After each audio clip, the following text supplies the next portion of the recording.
That's weird. This coconut's got a dial button on it. Why would you put phone numbers on a coconut? Why? Why would you? Why are there skeletons attacking me? I don't like this. This is a badly made movie. I don't like these skeletons, even though they're herky-jerky. No, not my coconut phone.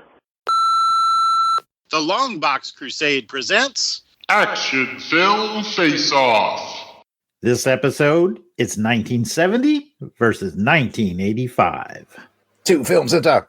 One film leaves. Two men enter, one man leaves. Two men enter, one man leaves. Two men enter, one man leaves. Two men enter, one man leaves. But it ain't about how hard you hit. It's about how hard you can get hit and keep moving forward. How much you can take and keep moving forward. That's how winning is done. Now, if you know what you're worth, now go out and get what you're worth. But you got to be willing to take the hit. Welcome back, everybody, to Action Film Face-Off. This is a show where two random years are selected. My brother brings an action film from one random year. I bring an action film from the other random year. Then those two films will do battle using a variety of criteria, and a champion will be crowned by the end of the episode. I am huge Remo Williams fan, Jared Albrecht, the Death Probe, and my co-host is my brother Jason, the Weasel Skull. We are both military combat vets who take our action seriously, but not too seriously, so let's have some fun. Jason, this was a half blind for me. I've seen Remo many times. I'm a huge fan of the books. I'm a huge fan of the character. It's all going to show in my homerism of the scores. I had never seen Cotton Comes to Harlem. To be honest with you, I watched like a YouTube video of this dude who was like, here's sort of the best 5 or 10, whatever, blaxploitation films. And it was high on his list. And I was like, I've never heard of that. So I was excited to try it out. What about you? I'm the same. I'm 20/20 vision. I need no corrective lenses on Remo Williams. Eyes of a hawk on that one. I've seen it many times. And yes, I watched it again just because, I was like, I got to do my homework. I didn't really need to do my homework, but I just wanted to watch Remo Williams again. And Cotton Comes to Harlem, never heard of it until you picked it out. And all of us to say about it. Well, with that, give you the rundown here. We're going to score each of today's films on a scale of 1 to 10 in 5 categories. Those categories are the overall spectacle, the story, the hero, the best action scene, and the villain. It's not in that order. It's not even in the order on the script. I mix it up to create a third order just to confuse everybody even further, but that's just how I roll here. But I tell you, there's one thing that's consistent, Jared. One thing, and that is inconsistency. The inconsistency and the deduction round. We're up to 10 points can be subtracted from whatever we determine is the low point of either movie. I think that sums it up. Thank you, Jason. Let me introduce our sniper for this episode. Our sniper has just 1 point to give in each category. So the sniper can sway the scoring by a total of 5 points. And on a few episodes, that has mattered. Let's meet our sniper for this episode. He is the founder of the very Longbox Crusade Network that you are listening to right now. It is Pat Sampson, DJ Christados. Welcome back to your second appearance on Action Film Face-Off. Is that right? Yeah, I believe so. And I just want to say, how pat is that? How pat is that? It took me a second, but I got it. Is it pat enough for you? Is it pat? Yeah, that's what it is. Is it pat enough for you? I love it. I love it. That's good stuff, Pat. All right. Pat, we're going to welcome you back to the show. Last time you were on, you told us 3 of your favorite action films. As we get return guests, they get more pointed questions based on one of the films. And in one of the films today, Remo Williams, a lot of the film, the first half essentially, is dedicated to his training and development. So my question to you is, what are your 3 favorite training scenes from action movies? Jason gave me one idea, and I'm going to steal it. But I know, Jason, as many action movies you guys have watched, you probably got a veritable plethora. Dare I say that? A veritable plethora of pinatas. Yes. So I'm going to say The Karate Kid. Nice. That's a classic one. Yeah. That's a classic one. And I am going to say Empire Strikes Back with Luke's training. Oh, yes. I've heard of that film. I've heard of it. And I don't know, I guess I'm going to consider it a training one, but it comes to my head is young Indiana Jones in Indiana Jones and the Last Crusade. I'll take it. Yeah. When he goes against Fedora, and I call that a training. He did a lot of action in there. Yeah. You know, the guy who played the Fedora guy came up in one of our other action film face-offs. He played like a Terminator. Yeah, I watched that movie. You did? That's right. You watched the movie with us. We all watched it together. At Delvin's house. And, Delvin didn't watch it. He was too busy being mad about it, I think, if I remember correctly. But anyways, awesome. Good choices, Pat. Now, before our two films enter the Videodome arena, we are thrilled to kick off this episode of special shout-outs to Crusaders Club members. These are the fine folks who have joined our crusade. They get early access to special long box episodes. They get priority seating to be guests on shows. And you know what? I'm going to toot our own horn.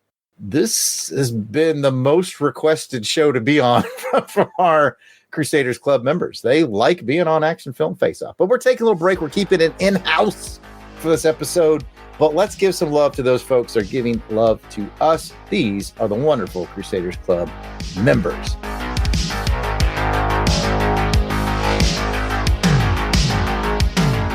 Alan W. Wright. And Helica Wolf. Oh, Auburn Elvis. Bill Beer. Billy D. Bradley Dello. Braxton Underwood. Carrie. Clinton Robinson. Captain Entropy. Clark Westfield. Dave Collins. Battlewagon. Eric Hodges. Eric Porter. Ezra Gallo. Gary V. Gene Hendricks. George Meal. Gerald Green. Heinz K. Django Unfettered. Jason Keene. Jason Lady. Jeff Polier. Jim Jarman. I hope you like Jim Jarman too. Now a swivel action arm. Jim Meal. Joe Man Conan. Joe Thomas. John Watson. Josh Strickland. Candace Ward. Captivating Kathy Bright, our MVP. Matt and Lissy Passo. Mark Ross. Michael Minton. Miranda W. P.D. Devons. Paul Hicks. Rick from Jeff and Rick Present. Ronald Easterday. Rob Morgan. Scott. Sean Urbanski. Snake Plissken. I thought he was dead. Spidey 67, a.k.a. Ronnie the Ghost. Spreadsheet. Steve Cronin. Steve Martin. Tim Price. Tony Pennington. And the Toronto Cop. If you missed anyone on our list, we apologize. Please keep in mind we record these episodes well in advance of release. If you're a recent edition, we will add you soon. No worries. You can let us know we missed you by sending your hate-filled emails to contact@longboxcrusade.com. Pat monitors that account. Yeah, it will right to me. Yes, he'll straighten it all out. And if you're asking yourself, how do I get in on this? How do I become a Crusaders Club member? Simple. Head over to patreon.com/longboxcrusade for as little as $1 a month. You get access to the amazing world of Crusaders Club. Come and check it out. Well, now that we got the logistics out of the way, there's nothing to do but learn some Shinanju and get back to the combat and learn a bit about the film gladiators about to battle for your pleasure. And see you working Sinanju into that, but good work. This episode, I was assigned the year of 1970, so I selected Cotton Comes to Harlem. What year did the randomizer select for you, Jason? Well, I got 1985, and there was a whole bunch to choose from, Jared. I mean, a whole bunch to choose from. But ultimately, I put into our Videodome arena, Remo Williams, The Adventure Begins. We have a fine matchup for this one, folks, so it's important to point out this isn't Jared versus Jason. We each had to select from our assigned year. I might very well like his selection better than mine or vice versa. I'm a big homer for Remo Williams. I think that's going to come out. This is all about us discussing some beloved action films and coming to a consensus on which one is this episode's champion. Quick around the room on where we saw it. I just want to say that Remo Williams is one of the first movies I remember us renting on VHS, Jason, when we were kids. Like, I don't know if it was I think the first might have been Back to the Future, but it was like in the neighborhood of one of the first things we ever rented on VHS. Yeah, I recall that as well. I don't know. I can't swear that was the first one, but man, we wore that thing out. Yeah, I remember the cardboard cutout standee of Remo Williams and the Statue of Liberty at the VHS store. Man, that cover art, that movie poster is still really just kick butt, man. Cool. It's cool. So good. But all right, so that's why I saw. Now, Cotton Comes to Harlem, like I said, I just learned about this film a few weeks ago, and when we spun up 1970, I was like, hey, why not? So, yeah, I acquired it onto my Plex box. That's all you need to know. Well, for me, I saw the Cotton Comes to Harlem. I think it was on Tubi. It was on one of those free streaming networks where I watched it with a couple commercials, but I was able to find it. Oh, no, actually, I take that back. I rented Cotton Comes to Harlem from Apple TV, and Remo Williams I had to watch on Tubi because I don't know what happened to my DVD. So I might have to hit up eBay and get me another copy. Do not bring shame to the house of Sinanju, Jason. It was not a flawless assassination. Pat, how did you watch these movies? Like you, it's my first with Cotton Comes to Harlem. And so I had to ask a friend if I could borrow a copy of something that they had. So that's how I got it that way. No further questions. And we'll keep it on the down low.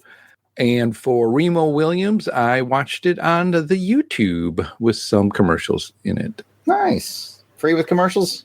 Free with commercials, on the YouTube. So anybody watching, go out and watch it. Jason, Cotton Comes to Harlem, you rented, is that like one of the $4 usual?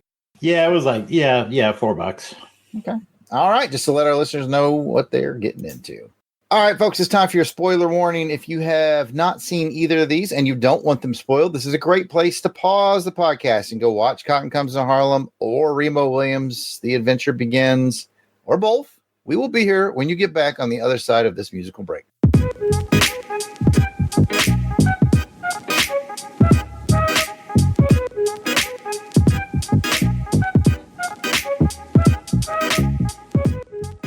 All right, folks, welcome back. Let me jump in with some quick information on 1970s Cotton Comes to Harlem. Introducing two cops only a mother could love. Meet Coffin Ed Johnson and Gravedigger Jones.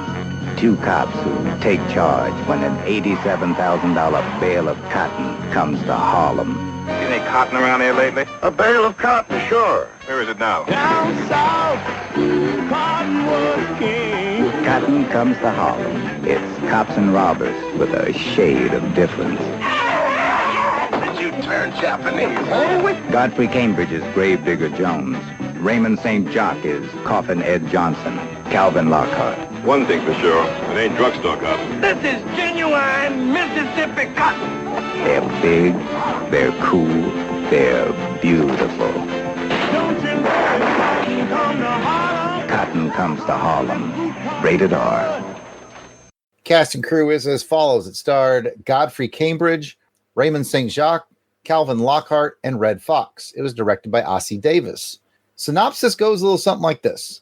Gravedigger Jones and Coffin Ed Johnson are cops, and they just might have the toughest beat of them all, New York City's Harlem. Jones and Johnson have the unenviable task of protecting the good people of Harlem while also having to represent the NYPD, and that's made doubly tough when a black con man is grifting the community from within, the white mob is getting their piece of the pie, and relations between the people of Harlem and the police is strained to say the least. And it all comes down to a huge bale of cotton that seemingly shows up on the streets of Harlem overnight.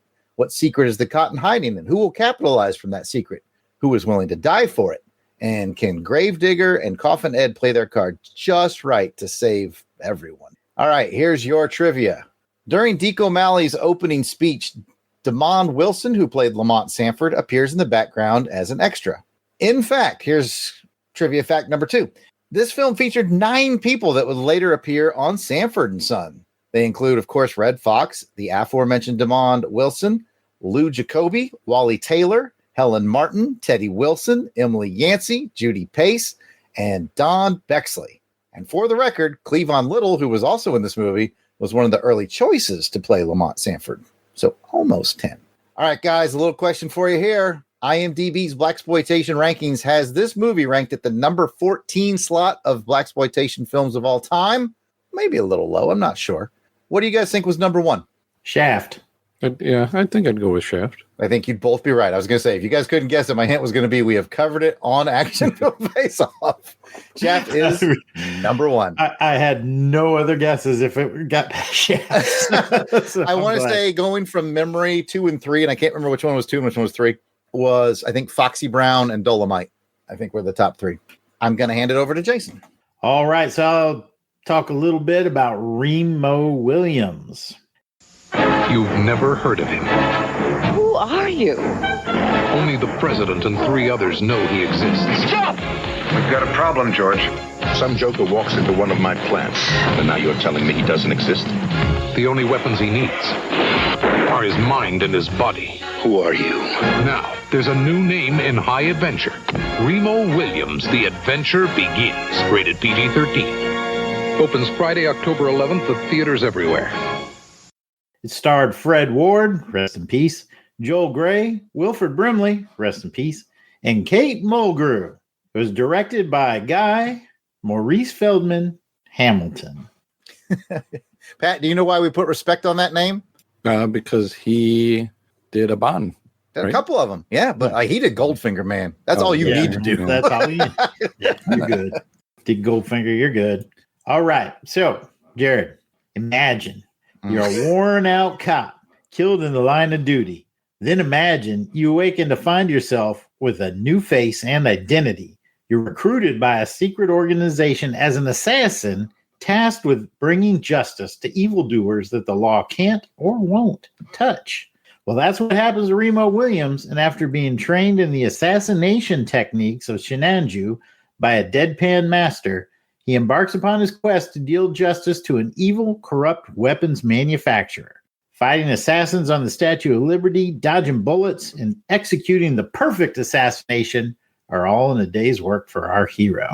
All right, here's some trivia nuggets. We kind of touched on one, but some actors who auditioned for the role of Remo Williams, and as an aside, Bruce Willis and Ed Harris were 2 of those actors who auditioned. But some came in and claimed on their resume to be trained in the art of Shenanju, not realizing that it's not actually a martial art and it was made up and it's fictitious. So good to know I'm not the only one lying on my resume these days. So we talked a little bit about Bond connection alerts. There's actually 2 Bond connection alerts. My bad. I didn't realize I should have read ahead. So, well, I mean, it's still cool because the intent was to create a 007-like franchise. When they made this movie, that was the intent, to keep this ball rolling. So they thought the best way to do that would be to hire a Bond writer and a Bond director. The Bond director we already talked about was Guy Hamilton, very famous. And they also hired Christopher Wood, who was a famous Bond writer for the franchise. And so finally, it didn't do well at the box office, but the movie was nominated for a 1986 Academy Award for Best Makeup for Carl Fullerton. But it lost out to the movie Mask with Cher. All right. I'm going to toss in one just because, again, I'm a homer for this. Like, I love the books. There are over 150 of these books. I think there are over 200 now, maybe more. I need to start reading some of them, I guess. They are fantastic. I just want to put that out there because you talk about how this was meant to be an ongoing thing. And there's so much source material. And let me tell you guys, just as a peek, like they get bonkers, man. In this universe, like werewolves are a thing. Like I read one where this lady manipulated her DNA so she could turn into like a cheetah woman that he had to fight. Like it gets crazy. Wow. But it's fun. I'll toss in another one. Marvel Comics did a few Remo comics in the 90s. But anyway, I've been Kathy, and this has been Extra Trivia. No, we're keeping it alive for you, Kathy. Keeping your seat warm. All right. And now that we have the basics on today's contestants. Ladies and gentlemen, Test your might. Let's get ready to rumble! Fight. It's a street fight. All right, here we go, guys. It's time to get into it. First, let's talk about match game. We have 5 categories for each of our 2 films, which means 10 possible matches for Jason and I. Place your bets, listening audience. How many times are we going to match on this episode? Pat, you are here for a live guess. Yeah. How many matches? And you know what? I don't normally do this, but I'm just going to give, like, I feel like I'm a pretty big homer for Remo, maybe more so than Jason. So kind of factor that in. Out of 10 matches 10. possible, I would say, I'm going to say 6. That's what I would have gone with. All right. Let's get our score barometer set. A 5 is average. It means it's pretty good. You'd see it on a decent made-for-TV movie back in the day. 6, 7, 8, 9, 10, you're getting into really good film status. And 4, 3, 2, 1, you have things to work on. With all that out of the way, let's get in round 1. Some motherfuckers are always trying to ice skate uphill. Round 1 is the story. How engaging or original is the story? We start with our guest, Pat. You get the first word on the story of Cotton Comes to Harlem. The story was interesting. I wasn't expecting a lot out of it, but it actually was a detective-y kind of story. I liked, and we'll get into it later, I guess, the heroes when we get to that part. But story-wise, I thought it was very good. It kept me engaged in wanting to know where this money went to, who's got it, how many hands it switched over, and the whole behind the scenes of who's manipulating who. Yeah, there's a lot of levels and layers in this story. Like a lot. Too many? I don't know. It's Jason's turn to talk. Let's see what Jason says. Yeah, this one was surprisingly complex. I mean, we had Reverend O'Malley and the hustle that he's running. We have Harlem organized crime that's enmeshed with the mafia. So we have some connective tissues there. We have these two heroes who we'll talk about a little bit that are kind of caught in the middle of all this. They have one foot in the culture of the neighborhood, of the community, the Black culture. And then they have another foot in the blue as their roles as police officers. And that's an interesting dynamic that's added to this layer. There are relationships that are in there. Deacon O'Malley's slighted love interest there. That was kind of humorous. The characters in the community, of which Red Fox is one and plays a kind of pivotal role that kind of dips in and dips out. You've got the theater. The streets themselves become kind of its own character, its own theme. It's an interesting backdrop for 1970s, late 60s, early 70s Harlem, and you get that sense of the racial tension that's going on in there. So just a lot of moving parts. I really kind of I was thinking I was going to get into a Shaft-like plot where I just kind of, I brought my pops and just kind of sat back and just kind of let it wash over me. And I was like, oh, crap, I got to really pay attention here because I'm starting to lose the thread on what's going on. But yeah, very complicated, but well thought out, I thought, plot. The only thing I'll add is that it's a funny movie. I laughed out loud multiple times. It is. And I think it needed that because if you could do the same movie and take it very seriously, and it gets very depressing very fast. When you start to look, especially at the Black community of Harlem, and these two cops are trying to protect them from every angle, is like trying to take advantage of these people from within, from without, and they are distrusting of these cops, and these cops are the only thing that's holding it all together. Like, if you can imagine, that can get heavy, but they made it lighter and funnier, which I think it needed, or else you just go, huh. By the time you got through that. Yeah, no, that's a really good point. There's just enough levity in there to keep this thing from becoming a really heavy film really quick. Yeah, and keeping it fun. There was that element of fun in there too. So it has an element of fun, which it greatly needs, I think, and pulls off. So yeah, I got a lot of kudos for this movie. I'm glad I watched it. Now let's talk about a movie I'm glad I watched for the 18th time. Let's go over to Remo Williams. The Adventure Begins in 1985. Pat, the story of Remo Williams. I will not hear an unkind word. Oh, okay. Then I will keep it brief and short. No, like you, I do have fond memories of this as a kid in 85. I'm not sure if I saw it in the theater, but I know I do have the paperback novel adaptation of it. And so, really? Yes. I do not. But I do, and it's going to stay with me. So sorry for that, buddy. Yeah. And I've, like I said, I've had it as a kid from way back then. And so it was something I read, during school because you had to read during school. You know, they make you read. Like, reading's going to do any good for you. For suckers. Yeah. But I probably saw it on HBO or rented it again. Anyway, story-wise, it's a fun, action-y story. And like you guys said, that mirroring of, hey, this could be a good series. So let's go ahead and draw out the training a little bit and then get to some action, the real meat of the story in the adventure that happens and why he's got to go on it. But just getting that origin story happening was really cool to see. I thought they did it well. Sometimes you get training that's too short. Sometimes you get training that's too long. I think this just had enough in it, and the two characters that were in it really played well against each other. I agree wholeheartedly, Pat. Well done. I'm gonna need you to go ahead and send me novelization. Over to Jason. Yeah, this kind of reminded me of John Wick a little bit, where you kind of have this universe that exists within our universe that you don't know about. That's really cool. That's like members only. You know what I'm saying?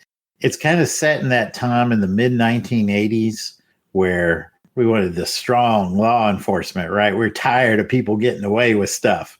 And it was just kind of a cool concept to have this group of just kind of 4 individuals, if you count Chung, that are running around there enforcing the 11th commandment, which I still thought was really cool. Yeah, Thou shalt not get away with it.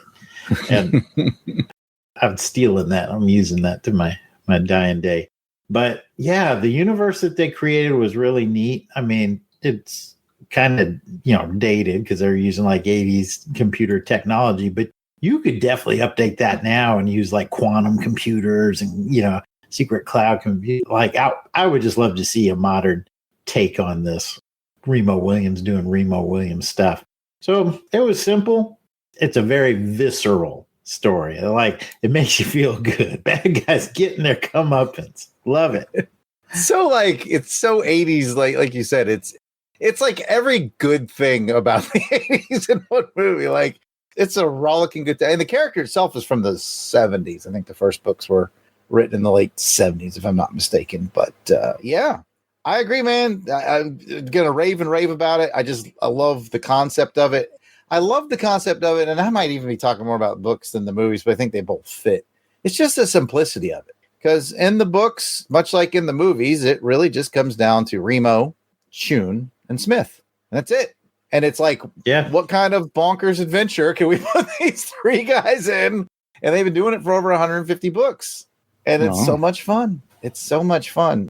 And the key to it, and I know I'm going a little deeper than the movie, but the key to the success of the franchise is Remo and Chiun. It's their relationship and how they play off each other. Captured very well in this movie, by the way. I think so.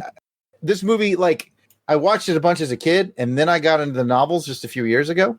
And now going back to it after a novels guy, I started catching the gravity of the moment where Chiun calls him son and he calls him little father. Because that is what they call each other in the novels. And you get to see how that comes about, which I thought very touching, very cool. Anyway, I don't know if I told you guys I'm a homer for this. All right, let's go back and score them on a scale of 1 to 10. This is where Jason and I do our thing. Pat, be thinking about where you want to put your sniper bullet. Jason, 1970, Cotton Comes to Harlem. The story. Cotton Comes to Harlem. I gave it a 7. I am close to you. I liked it a little bit more. I gave it an 8. And I had it at a 7, but really the reason I gave it the +1 was for the fun that the needed fun that they injected into it. I find the movie to be very approachable for beyond the blaxploitation audience. I thought it was an approachable film due to the fun factor, I think, is a lot of it. So I bumped it up. I bumped it up to an 8. All right. Let's go to 1985 and looked at Remo. I gave it a 7 as well. I thought, on the one hand, Cotton Comes to Harlem was very complex storytelling. Remo Williams, very simple storytelling, but very effective. So 7 for me. Remember that time we had Return of the Jedi on? Just tell me which ones you didn't give a 10 to, Jared. And I love this universe so much. I fully admit this is book universe love creeping in. I gave it a 10. Flawless victory. I love it. I love it. I love it. I know it's not. Wow. I know it's not the Matrix. I gave it a 10. I love this 10, universe. Jared. Okay. I love it. Hey, listen. You said Return of the Jedi was a better action film than True Lies, which is incorrect. But Which it is. It's a better film, but it's not a better action. But we've gone through this. I gave it a 10, and I don't care who knows it. Pat, you have a sniper bullet. Well, one of the things that I didn't mention in the story for Cotton Goes to Harlem is you say at the fun. I liked they had like secret rooms and things like that happening. And I found that really cool. I'm like, wow, these little room within a room, and knew it appealed to the Scooby-Doo lover in you. Yeah. Well, just that spy kind of thing that they had. I'm like, oh wow, these are, that 70s coolness of spyness. I thought that was cool.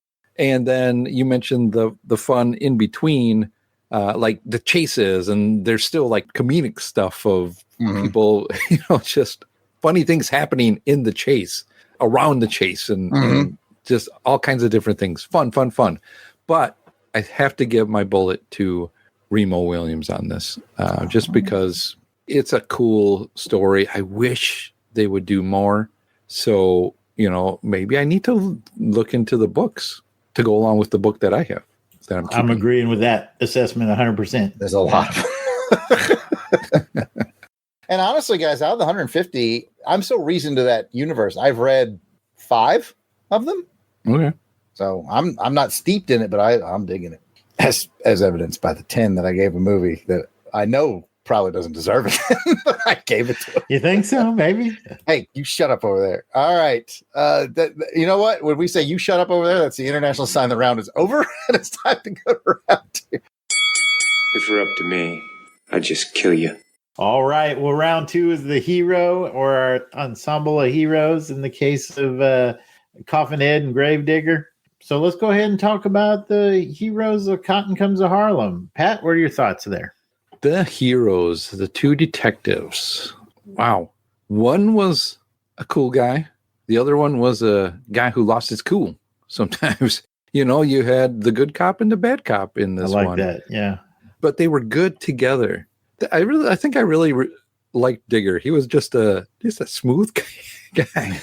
I liked them both, man. They're great. Yeah. They were cool. The way they would play off of each other, especially when they're interrogating, when they go and meet Deacon's girlfriend or friend like that, and they know everything, and they know just how to push the right buttons. And obviously, they are the heroes because they wind up in the end, I guess, at least smoothing things over with everybody and finding a way to get money back in. That was, yeah. I'm like, what happened to the money? And then you find out what really happened to the money, and then you're like, oh yeah, there's that fun again. So is he the hero at the end? I don't know. He was the big winner. He's the big winner, definitely the big winner. All right, Jared, what are your thoughts? Yeah, really likable pair of cops. Again, I don't know they could have played it any better. And you heard in my summary that it revolves around these 2 guys that are just like, they're trying to keep a bomb from exploding, metaphorically, with some gum, an old piece of fencing. You know what I'm saying? Like, yeah. They're having, like I said, toe the line as cops, do right by the people of Harlem. It is a tough spot, and they're so likable. And my only complaint is there's not enough of them. I feel like the movie gets away from them too often. Yeah. Yeah, it does bog down with a lot of characters sometimes. It does. I mean, we spent like a lot of time with Deke, kind of, I was going to say smarming up to that widow, but I feel like she was kind of smarming up to him, but he was just like, I'm not going to say no. But like we spent a lot of time with that where we could have condensed that. We spent a lot of time with his girlfriend and the white cop and her duping him, which had a humor factor, but it was a long scene. Yeah, that could have. And I was like, we could have really condensed all that down and had spent more time with these guys. So like the points that are removed from them on the score, which we'll talk about later, it's because we didn't get enough of them, but I really liked them. I liked them quite a bit. I just wish there had been more of them. Really, they were great. Yeah, I agree. I could have used more of Gravedigger and Coffin Ed, maybe cut down on some of those other scenes that chewed the fat for a little too long, I think. It felt like almost any scene without them lasted too long. That's a good point. I hadn't really thought about that, but yeah, good point. All right, back to you, Pat. We're going to talk a little bit about Remo Chiun or Wilford Brimley, Quaker Oats. He's got the beaties, just like me. Yeah. I mean, he's in the club. So I can respect that. It was kind of cool to actually see him. It was actually kind of cool to see him, Like, oh, yeah, I miss that guy. Mainstay of the 80s film industry. Yeah. He was always the guy behind the desk or something going on. He was only in his 40s, by the way, when he filmed that movie. Just an old-looking dude. Was he really? Holy cow. That's some city miles right there. Anyway, the hero is, I guess there's two. There's Remo and there's Chin or Chu. Or was it Chu, Chin? Chun, I think. Chun. Okay. I got them all mixed up here. I liked both of these guys. I guess Remo becomes the hero at the end. So you see that ladder that he goes through to get there.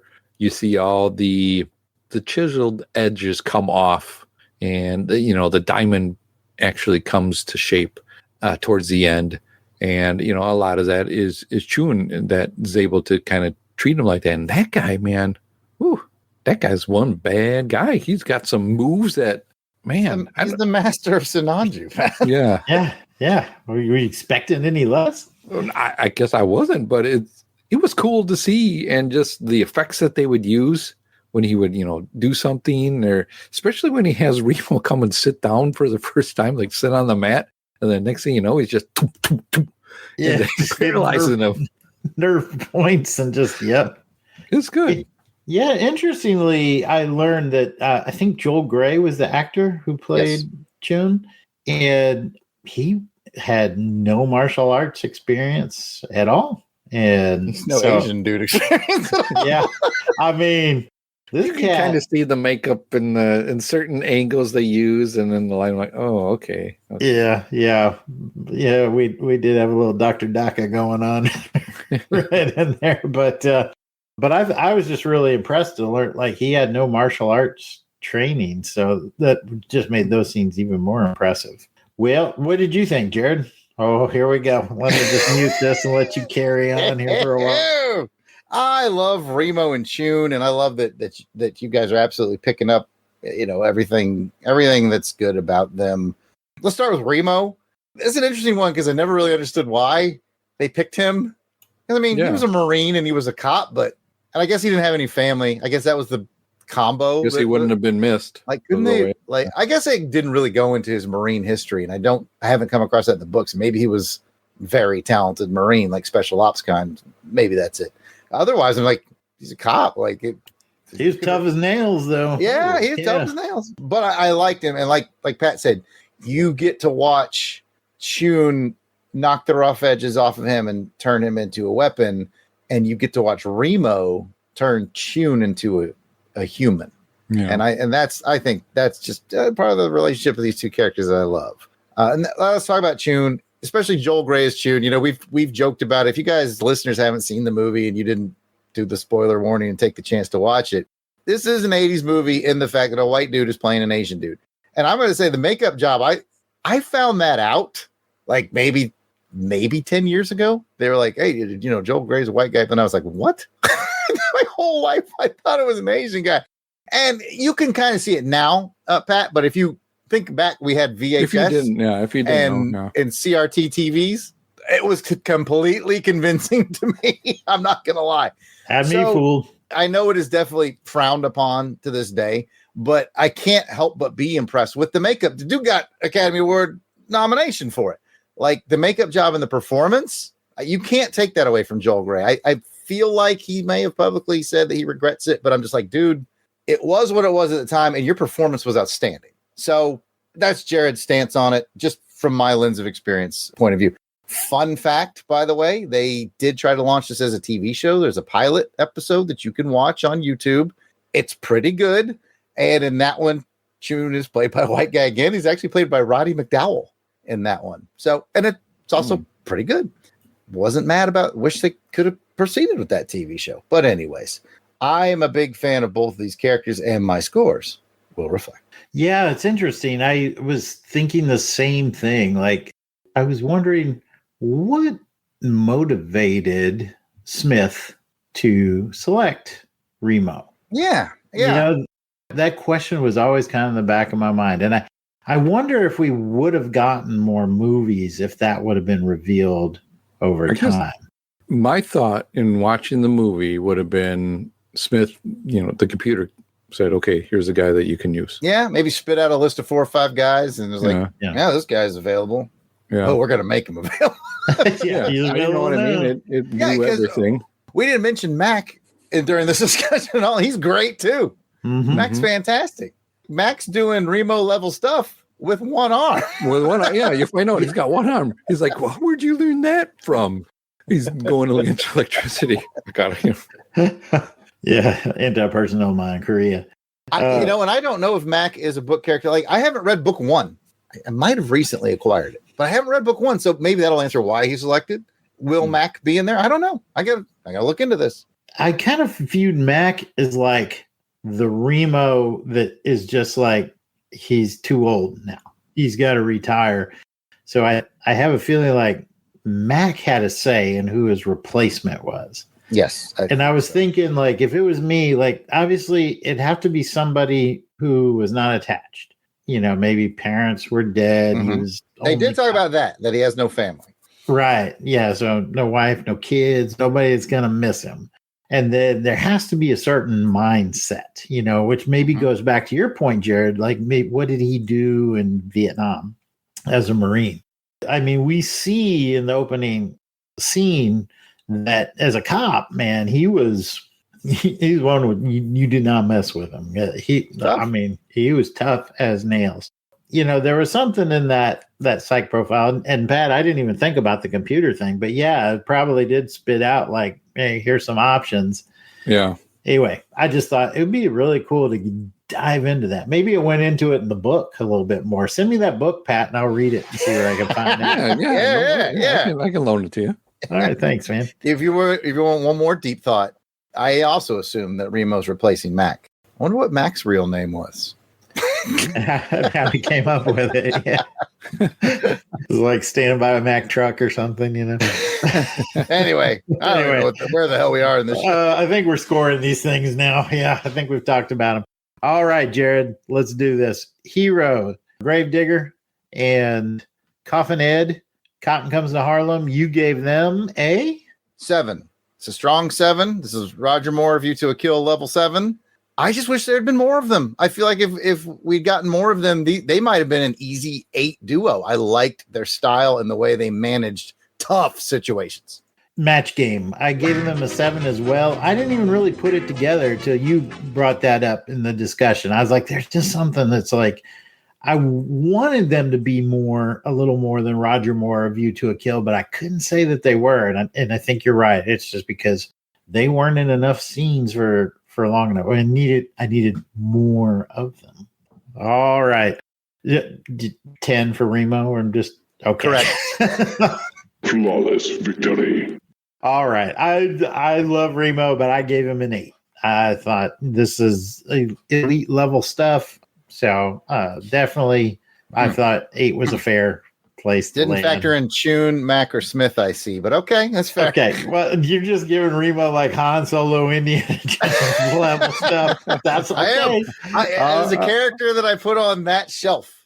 Well, I will admit I homered Return of the Jedi something hard, so it's your turn, I guess. All right, Pat, who's getting the sniper bullet?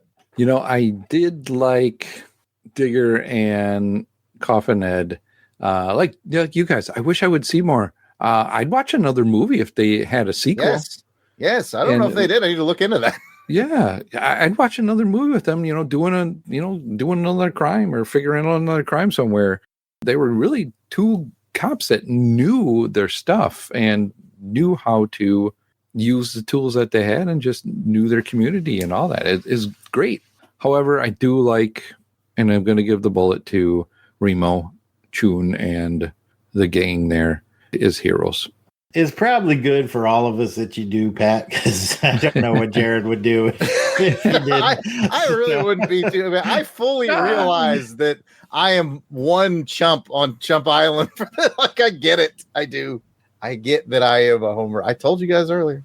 Oh, yep, we were warned. All right. Well, it's in the books, Jared. I'm passing it back to you.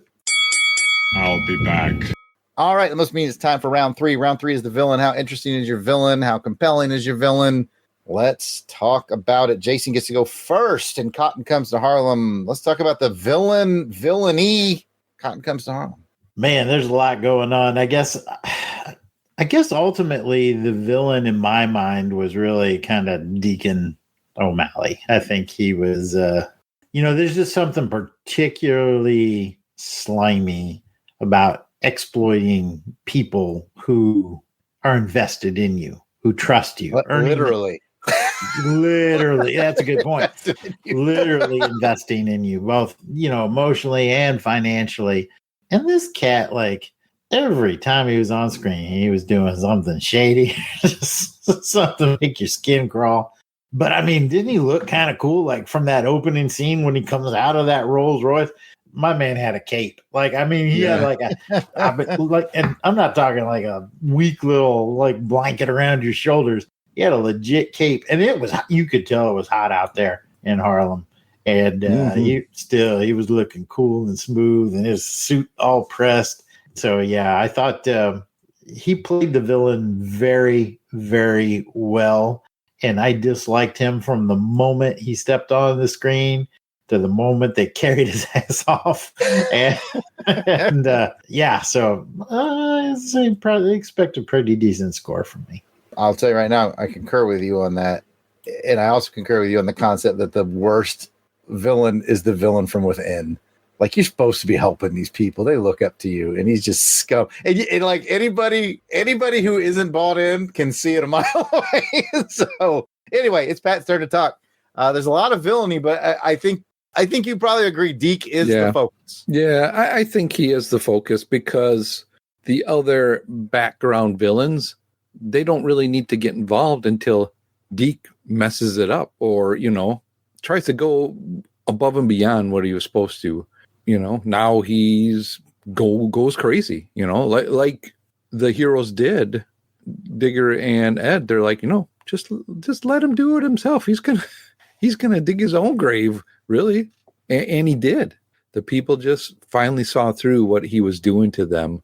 He got his comeuppance, definitely. He was, like Jason said, smooth guy, but you could just see the way he played it. So the actor who played him, very well done. Definitely had that attitude where, like, yeah, I don't like this guy. I just don't like this guy. And the story of it and the way they portrayed it towards the beginning.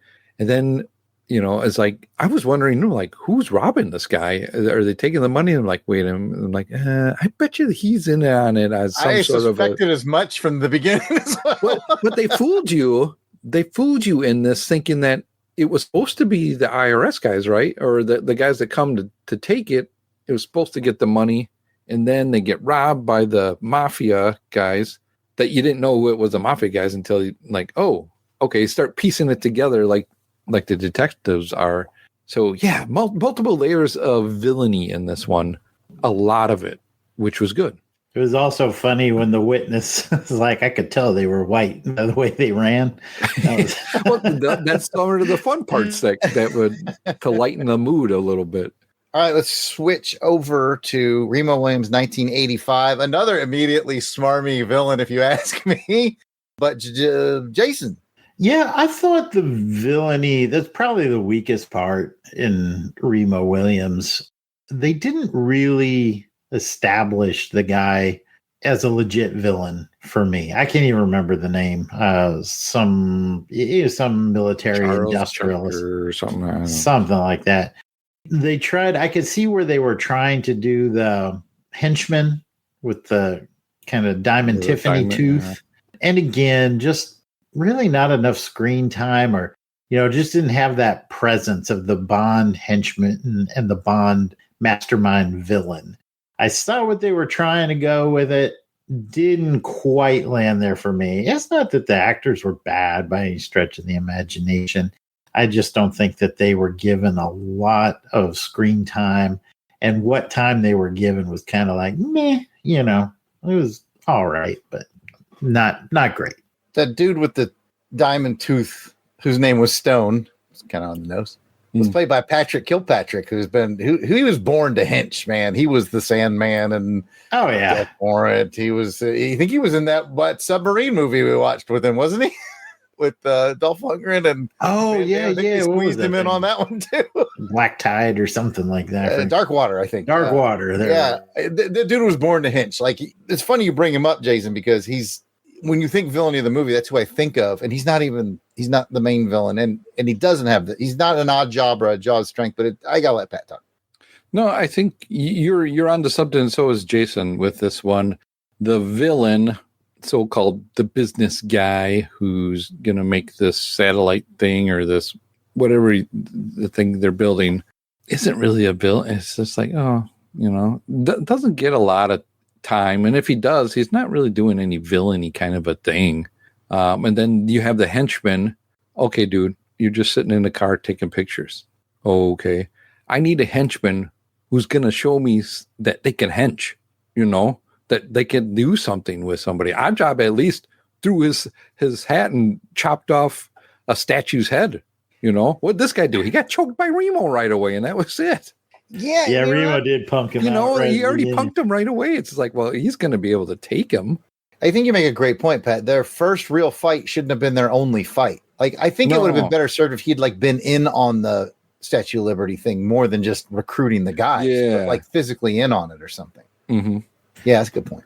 Yeah, or if there had been a fight between the two of them early on before Remo was trained by Chiun, and then at the end after he's trained. Yeah, that would have been cool. What I mean? Maybe, yeah. When it comes to the villain, like I say, he was kind of generic. He was like a weapons arms dealer, right? And there was two moments that really stood out to me that I just, as a military guy, I kind of laughed like this is the worst military unit on the planet.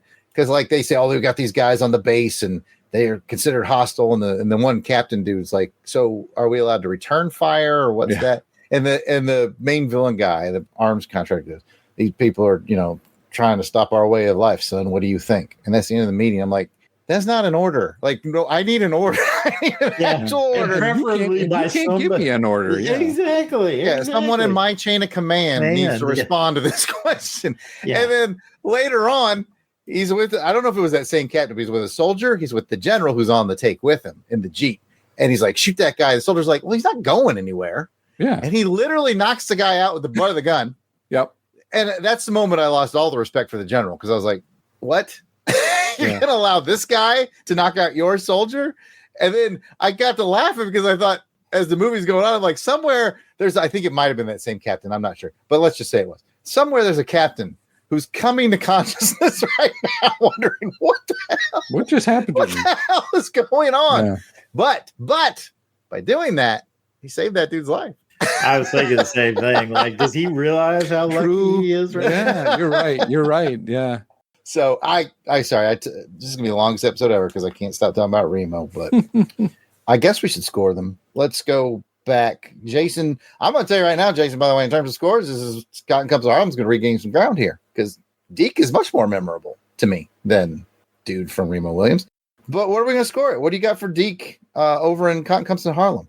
I gave Deke a 7. I thought he had enough schmarm, enough charm just to make me hate him even all the more at the end when I found he was double dealing his desperate people there. Wholeheartedly agree. Match game 7, strong 7. I will remember him when I think about this movie. Whereas we shift gears to Remo Williams. What do you got? Well, not horrible villainy, not movie of the week villainy, but a 6. Match game number 2, I also gave it a 6. Considered a 5, but Patrick Kilpatrick being the hench guy that is in a lot of stuff in the 80s and 90s helped me out. So, yeah, I'm also at a 6.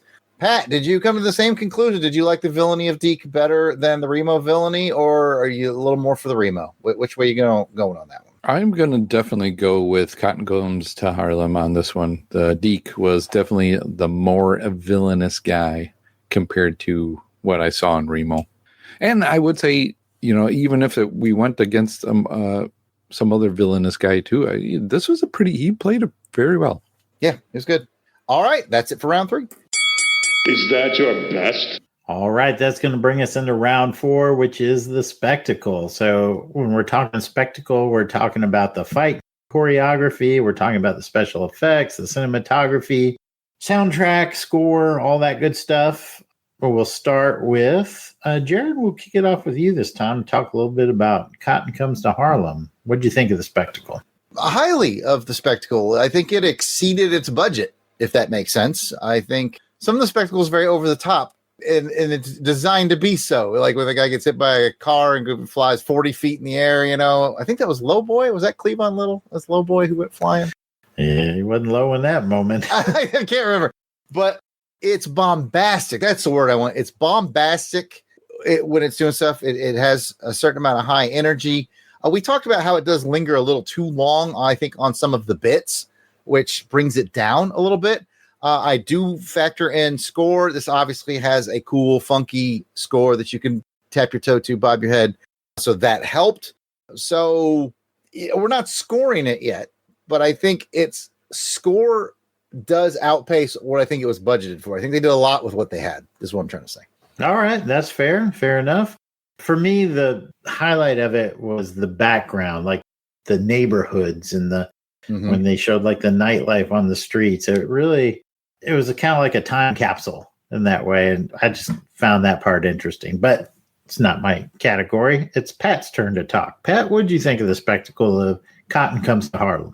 I think you're right, Jason. I think the city, 70s atmosphere, the music, all gave it that feeling, that something that I guess I haven't seen in a while. And you're like, oh man, yeah, those were the days back then. Or there's some things that I saw. All strip clubs. Yeah, the streets just filled with people and just all that going on.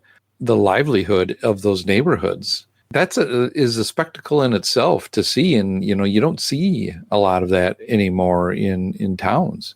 And the big street barbecues and the parties going on. You don't have. We used to have. I remember back when I was a kid, we'd have like block parties and summer parties, hangouts, and things like that, and you don't get that anymore. But overall, spectacle. Music was great, like Jared said. It had some good jams in it. A lot to see. Stunts, fun stunts. Yeah, effects-wise, I don't think they really had a lot of like overall top effects. Yeah. But still pretty good. Even in the action scene, man, that guy was I think it's Digger. He's shooting a flare gun at people. I know. It was. I'm like, what is he shooting? He had his other hand. His gun in one hand, and then he's shooting a flare gun at people. Yeah. Wow. That's pretty awesome.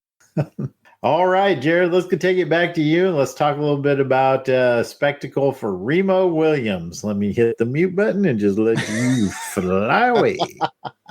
I like the spectacle of Remo Williams. Certainly. It's Guy Hamilton really knows how to get a lot out of his set pieces. And in this one, it's very much the Statue of Liberty as a big set piece. It's very much the logging community by the base, at the end, which are fairly static. I mean, logging community, it's the woods, and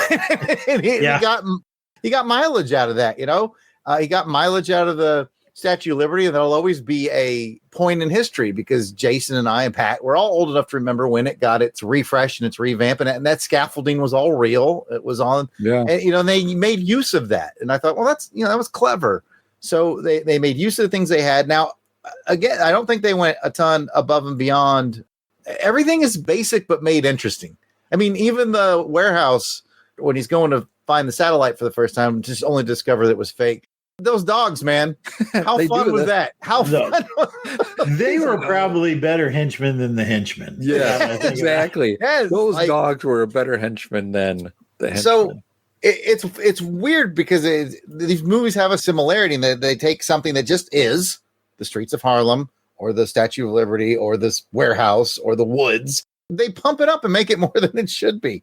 Now we got, I'm a soundtrack guy. that hook, that action hook. Bum, bum, bum, bum, bum, bum, bum,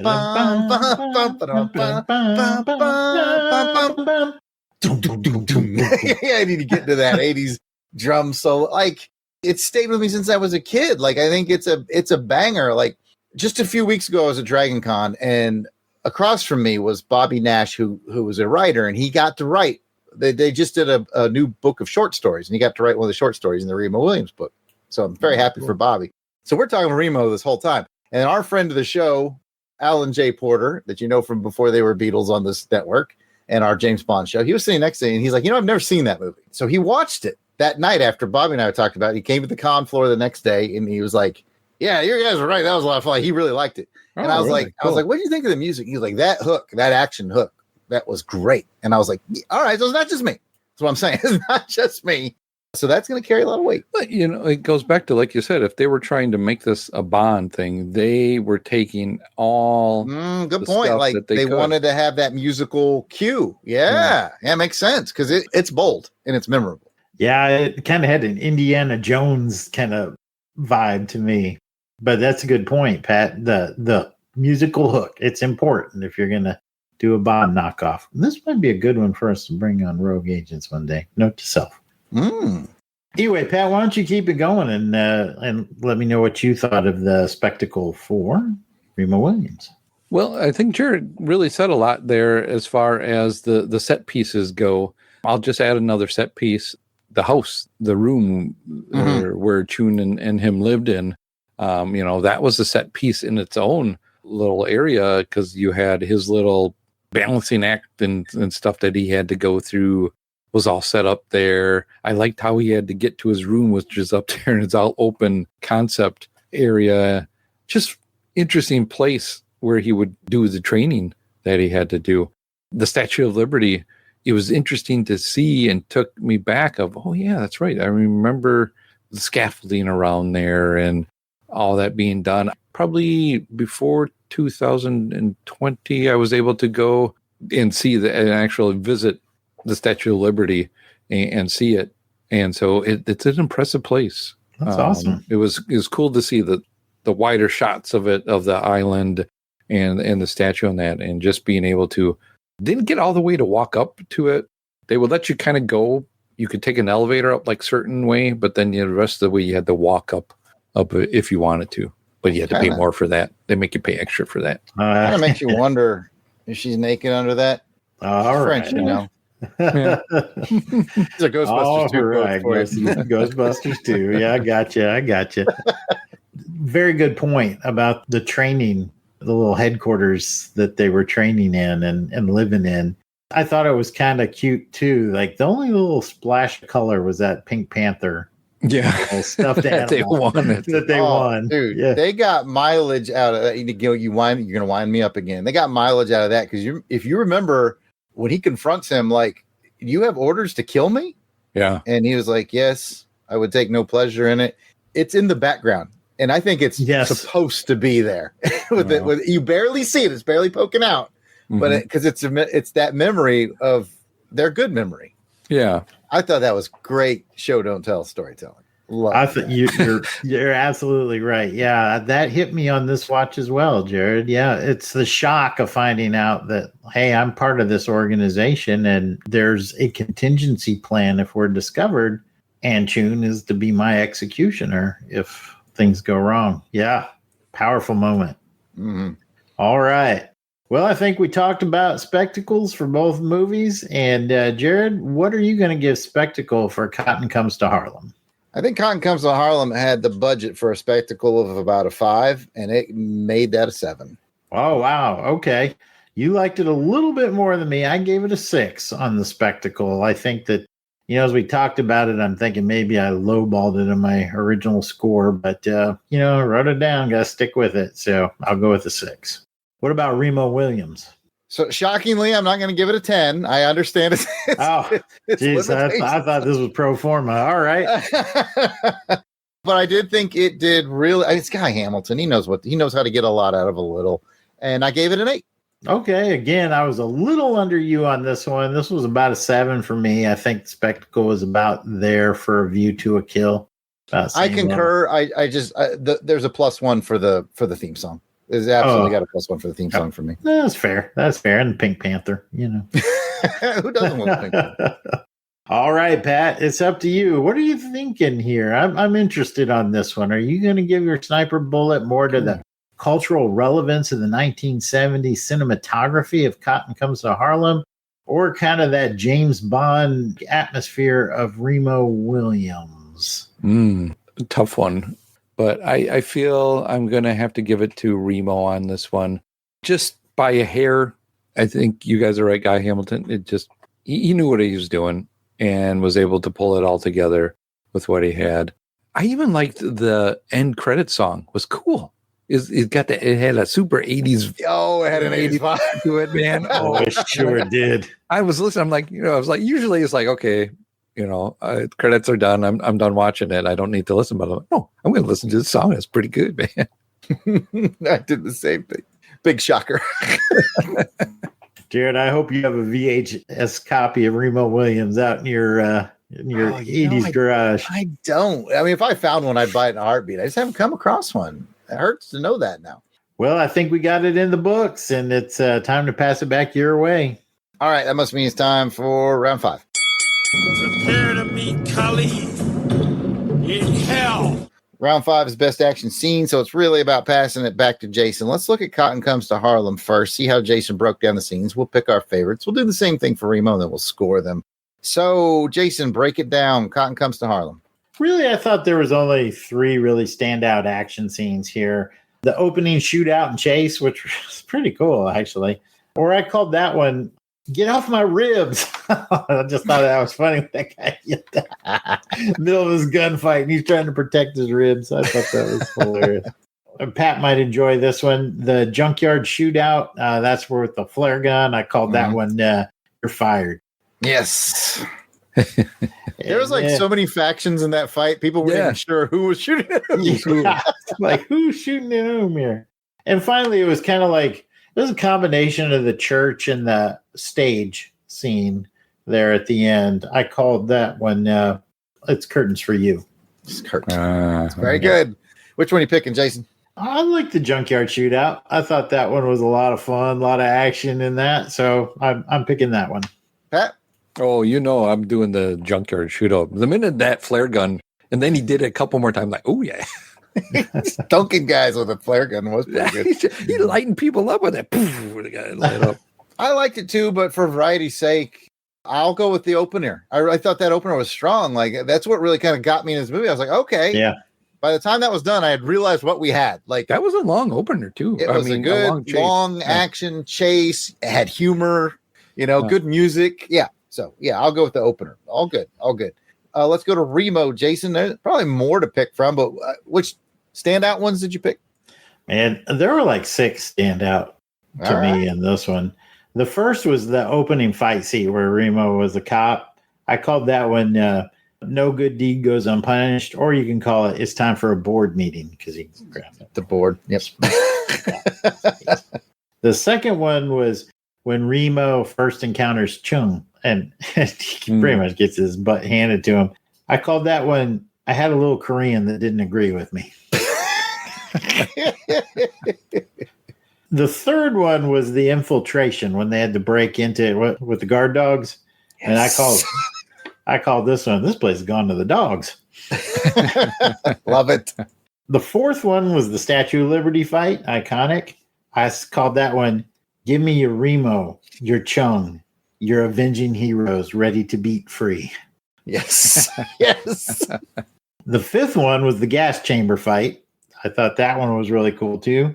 I called that one, "You smelt it, you dealt it, now it's time you felt it." Oh, I like that one. And the sixth one was the perfect assassination, basically the drop in the tree and then the dodging bullet. I called that one, "It looks like they've got a lot on their mind." Yes. Yes. All right. Which one's your favorite?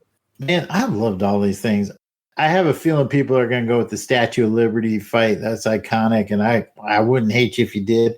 But I really like that opening fight scene, man. When he was just a cop, when they're throwing hands. I'm going with the opening fight scene.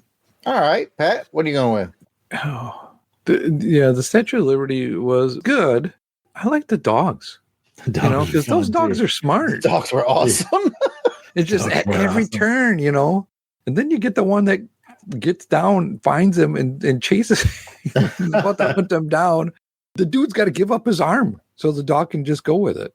The dog's got one of their men anyway. Yeah, man. I'm gonna go with dogs too. I like the dog. I know this, like Jason. I know the Statue of Liberty is iconic. I think I just have a hard time wrapping my head around like going up to 3 random dudes that work there and be like, "Here's some money, go murder this guy." And they're like, "Okay." Like, what? I don't what? Yeah, that was weird. It seemed a little too easy to bribe these guys. Like they should have been agents working for them. They shouldn't have been bribable. Yeah. How much money does it cost to go murder a man? There was one part too that may make its way into the deduction round because, like, I thought Remo, when he gets into the elevator cage with them, like he wraps that rope around the guy's neck and throws him out, but then it shows him. But he shows him, by his foot. I was like, like bad editing. Yeah. All right, let's score these. Let's go back, Jason. I like the opener, and you liked the flare gun fight in the junkyard. Only one guy's using a flare gun, but it was very memorable. 1 to 10. What did you get? I liked it to a tune of a 7. I thought it was a little bit elevated over the overall spectacle of the rest of the movie. All right, and it's funny. I liked it at a 6. We kind of flip flopped between spectacle. I like spectacle 7. You went 6, and an action scene. I went 6. You went 7. But yeah, I like it a 6, a strong 6, happy 6. No problem with it. I probably could have easily given a 6 to the junkyard fight as well. Over to Remo. You like that opener, which is good. It's a good, gritty street fight. I like the dogs. 1 to 10. Jason, Remo. I'm giving that one an 8. I was thinking about, using the View to Kill score, and I was like, that was better than any fight scene Roger Moore did in View to Kill. That was really good. Roger Moore did no fight scenes in A View to a Kill. His stuntman did several. Yeah, that's true. Yeah, stuntman earned his pay. And hey, Jason, you've outscored me. I gave a 7 to the fight scenes, and Remo went. But like, it's one of those ones where I might give a 7. I probably would give a 7 to the Statue of Liberty one, 7 to the one that you picked. I mean, I liked him beating up the guy with a diamond tooth, but that one's also laughable because diamond tooth guy could have literally done nothing and finished his mission. But no. Yeah, just could have just let the gas do no. It had echoes of that scene from The Punisher when the feds had him tied to that chair, like, let's shoot him up with adrenaline so we get answers out of him. Like, okay. He's like, I'm gonna go in there and kick his butt. Like, no, you're not. No, you're not. But anyways, Pat, your final sniper bullet, sir. Which movie had better action scenes overall to you? I'm gonna go with Remo. Good, because I already wrote it down. I think, I like them. I think when they'll be back with the dogs. Back with the dog. Full speed ahead. All right. That's it for round 5. I'm going to kill them all, sir. Let's turn negative a little bit here. Go into the pit of despair. See if there's anything for the deduction round that we want to give to either of these films. Jared, you take any points off of Cotton Comes to Harlem or Remo? No. They're both okay with me. Remo is supposed to be a bit fantastical, so I have no problem with any of it. And Cotton Comes to Harlem, interjected that lightness. If I was going to deduct something from Cotton Comes to Harlem, it would be, like I said, some of the bits were maybe too drawn out and took away from those great characters. But we addressed that in the score, so no, I'm good. Yeah, I talked myself out of taking anything off of Remo for the bad editing. Yeah, I think I'm good with both of them. So. And that is the end of our official rounds. Don't worry if you haven't been keeping up with the math at home, folks. We do that for you at Action Film Face Off. Let's check in with Match Game. Man, it was pretty low on this one. We matched only 3 times on this one. Low match game. I was wrong. That's all right. It's the way it goes. But speaking of Pat and his sniper points, he ended up giving 1 to Cotton Comes to Harlem and 4 to Remo Williams. And looking at the judges' scorecards, the winner of this episode of Action Film Face Off with a score of 79 to 70, closer than you might have thought, even with my homerism. Remo Williams, the adventure begins.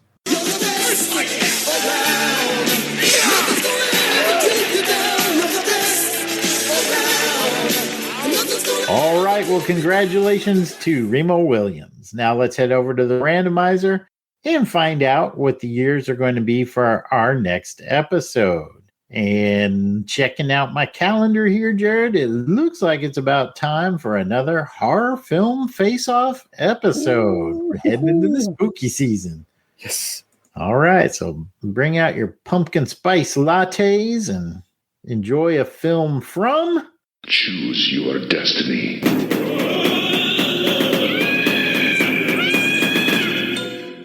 1975. Ooh. All right. Now start digging into that candy corn and bring a film from... Choose your destiny.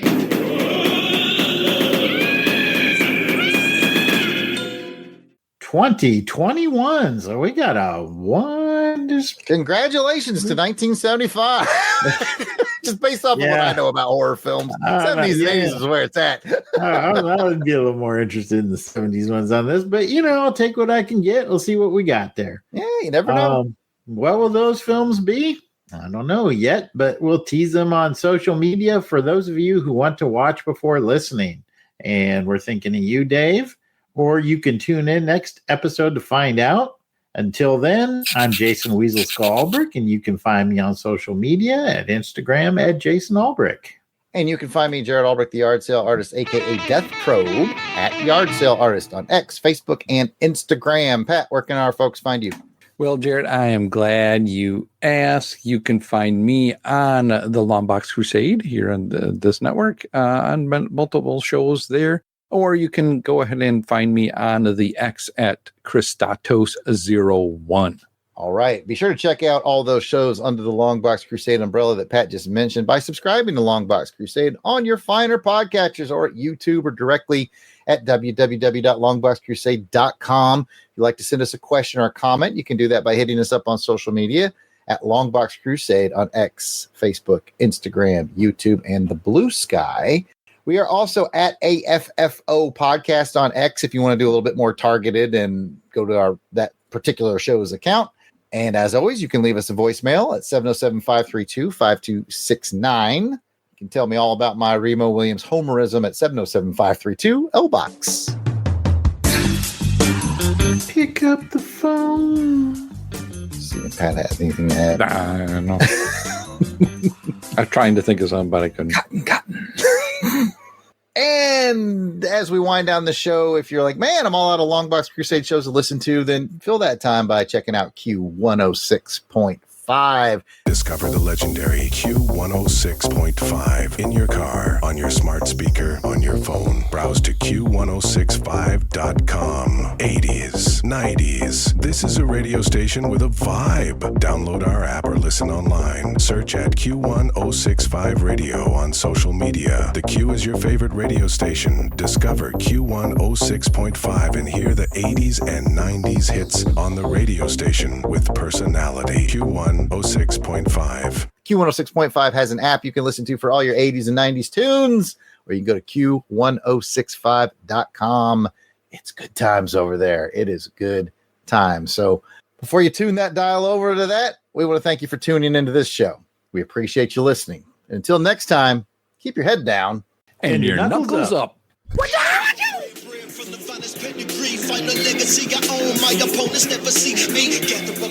The intro and outro theme to this show and all of our action film face-off shows are done by musical genius Joe November. Check out his SoundCloud at JOSEFLIN99. You will not regret it.